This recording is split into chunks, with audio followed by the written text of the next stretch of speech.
So now that we've learned how to create references and use references, we're going to look at reasons why we might want to use them. And the first reason, if you remember I mentioned, is that you can pass references in order to alter arguments. As I said, when you pass a function to, or when you pass a variable to another function as an argument, you can't change that variable. If you want to be able to change it, you need to use a reference. Now, you may not always want to be able to change it. Sometimes you want that argument variable to be locked because you want to keep that argument safe and unalterable. But other times you may need to manipulate it inside the function that you passed it to, and we do that using references.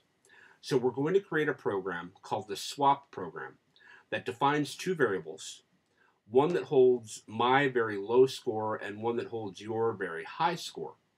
After displaying the scores, the program will call a function that will swap the scores because I'm a horrible cheater. So I'm going to take your score and make it mine. Now, because only copies of the score values are sent to the function, the argument variables that hold them don't get changed. So next, we will call another swap function that this one uses references so that I can actually make those changes. So let's go ahead and get started on that. So I've got my new text document, and I'm going to save it.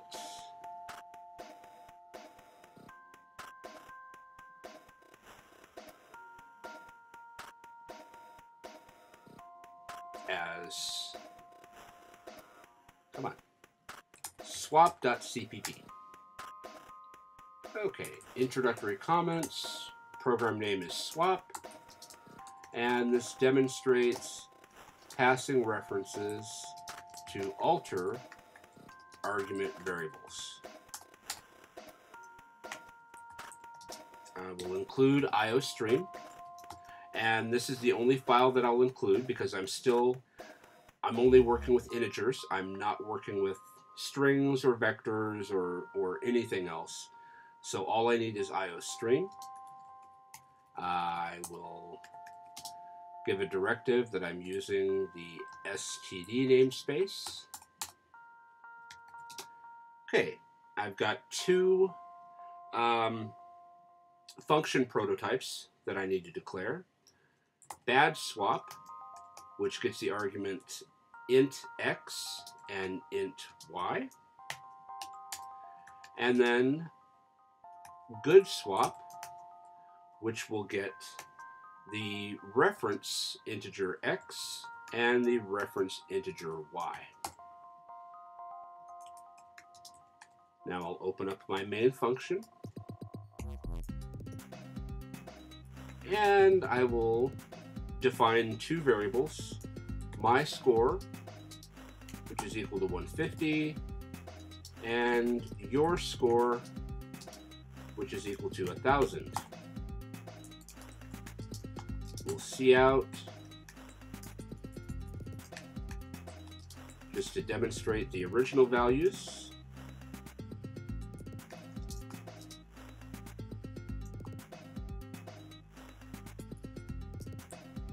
My score,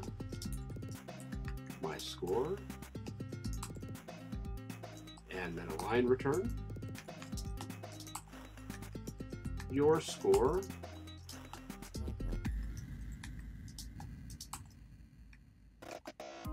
two line returns. Now,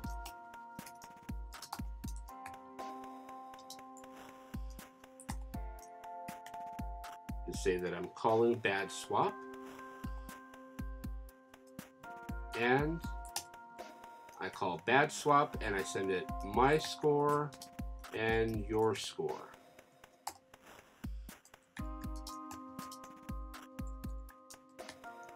And then to see what the results are,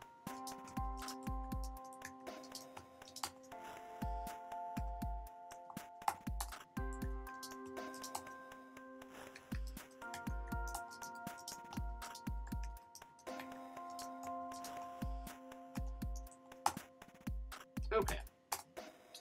That done, I'll go ahead and call good swap. Oop. Line return. Actually, I want 2 line returns here on line 23, just to give space between our chunks of text.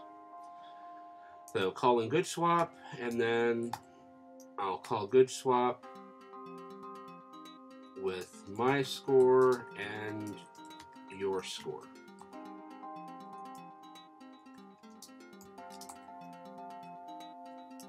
Then I will say my score is equal to my score to see what the value is after the function, and then your score is equal to your score and a line return. That's the end for the main function, so we'll go ahead and return 0, close the main function. Now I will define my bad swap, which gets the arguments an integer x and an integer y. Now we'll define a temporary variable called temp, which will be set equal to x. Then we'll set x equal to y and y equal to temp. So if this would actually work, it would store the value of x in temp, and then it would set x equal to y and y equal to temp. And what I would want to happen would be for those to then come back into my main function. But as you'll see, that doesn't happen. Now, good swap, which receives the reference integer x and the reference integer y. Same as before, we create a temporary variable called temp and set it equal to x. Then we set x equal to y and y equal to temp. The same as what we did before, expecting that we would, back in our main function, see that my score and your score were swapped. So we'll go ahead and save that and compile it.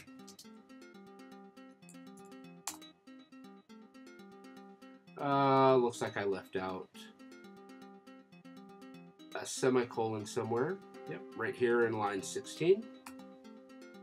Add that in and save. Now compile again. There we go. Okay, so we run it. Now, original values, my score is 150, your score is 1,000. We call bad swap. And to bad swap, we send my score and your score. My score goes into bad swap as x, your score goes as y. We define an integer variable called temp and set it equal to x, which remember is my score, so 150. Then we say that x should now be equal to y. So my score should now be equal to your score, which should set x to 1,000. Then we say y is equal to temp, which should set your score to 150. We see that that doesn't work back in the main function. It did make the change here in the function, and if I printed it from here, it would show up. But only if I used these variable names, x and y, not if I used my score or your score. As a matter of fact, my score or your score don't even exist in this function because they are local to the main function and they're out of scope in bad swap and good swap. Okay, after that we call good swap, and good swap sends x and y as references, not as copies of the variable. So my score and your score are sent in as references. My score has a reference of X, your score has a reference of Y. So we create our temporary variable called temp, set it equal to X, which is a reference to my score. Then we say that X is equal to Y. So the reference to my score, we change to the reference for your score. Okay, remembering that these are nicknames. So Y is a nickname for your score, X is a nickname for my score. So basically what we're saying here is that my score is now equal to your score, which changes my score to 1,000 instead of 1,500. Then we say Y equals temp.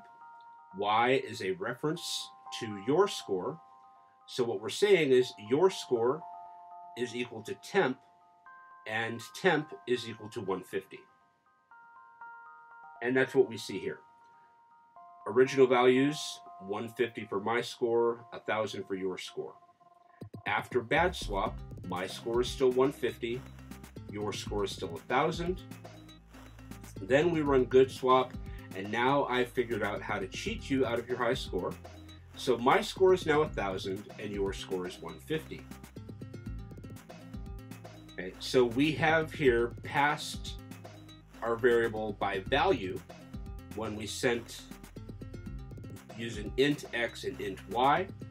These are copies of the variable. They're not the variable themselves, it's just a copy of it. Doesn't give you access to the original variable. And then in good swap, we pass by reference, which gives us access to the original variable. So we declare our parameter as a reference in both our prototype and our function definition. Okay, remembering that that ampersand sign means that it is a reference. So that is passing references to alter arguments. If there are any questions about that, please don't hesitate to email me or come in during office hours. Otherwise, have a great day, and I will talk to you again soon.